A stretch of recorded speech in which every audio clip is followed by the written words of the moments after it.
Assalomu alaykum. Men Omonboy Ruxshona Sharof Rashidov nomidagi Samarqand davlat universiteti Urgut filiali Pedagogika va tillarni o'qitish fakulteti 2-bosqich talabasiman. Bugungi mavzumiz o'qituvchining professional malakasi bo'lib, 3 ta rejadan iborat. O'qituvchining pedagog tarbiyachi sifatidagi faoliyati, ikkinchi rejamiz o'qituvchilik faoliyatida pedagogik muomala, uchinchi rejamiz o'qituvchining professional malakasi. Bugungi mavzumizga keladigan bo'lsak, o'qituvchining pedagog tarbiyachi sifatidagi faoliyati, uning boshqa soha bilimlaridan xabardor bo'lishi, o'z faniga doir fundamental bilimga ega bo'lishi hamda maktab o'quvchisining shakllanib kelayotgan shaxs psixologiyasi, uning qobiliyatlari to'g'risidagi chuqur bilimga ega bo'lishi kerak hisoblanadi.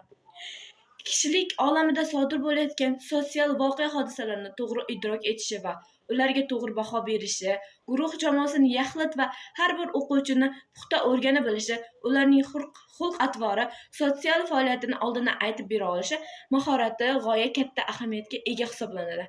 Pedagog faoliyatida uning o'quvchilar turli yosh bosqichlarida ular bilan qanday uslubda ish olib borishi katta rol o'ynaydi. Psixologik pedagogik adabiyotlarda o'quvchilarga rahbarlik qilishda tez uchrab turadigan quyidagi 5 xil ish uslubi alohida o'rin tutadi. Birinchisi, avtokrat, o'zini ustun qo'yish, baland dimog'lik hisoblanadi. Ikkinchisi, avtoritar, ma'muriy buyruqbozlik. Uchinchisi, demokratik, jamoaga suyanib ish olib boruvchi. To'rtinchisi, liberal, loqayd, bunda amalda boshqa inson o'tiradi, bajaruvchisi boshqa hisoblanadi. Beshinchisi, noizchillik, o'quvchilar bilan bo'ladigan o'zaro munosabatlarda vaziyatga qarab ish tutadi. Uning kim tarafdori ekanini bilib bo'lmaydi.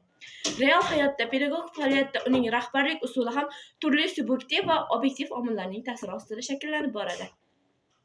Pedagogik jamoa bilan bolalar guruhlarining ayrim o'quvchilari bilan ishlash davomida u darsni samarali olib borish uchun gapirishni bilishi, suhbat, ma'ruza, hikoya qilish kabi usullardan foydalanishi, umuman olganda butun ta'lim-tarbiya jarayonida o'quvchilar bilan hamkorlikni yo'lga qo'ya olishi kerak hisoblanadi. Xulosa qilib aytadigan bo'lsak, pedagogning kasbiy malakasini muntazam rivojlantirish, zamonaviy ta'limda yuqori natijalarga erishish, shaxsning har tomonlama kamol topishiga sharoit yaratish va jamiyat taraqqiyotiga munosib hissa qo'shishning asosiy omili hisoblanadi.